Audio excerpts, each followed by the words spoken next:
എന്തേ വണ്ടി കിട്ടില്ലേ പോകാൻ? എനിക്ക് വണ്ടി കിട്ടിയില്ല.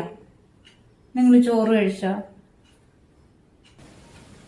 നീ ഇല്ലാതെ ഇതുവരെ ഞാൻ ചോറ് കഴിച്ചിട്ടുണ്ടോ? നിങ്ങൾ പൊക്കോളാൻ പറഞ്ഞിട്ടല്ലേ ഞാൻ പോയത്. എനിക്കറിയാലോ താൻ അങ്ങനെ പോകില്ല.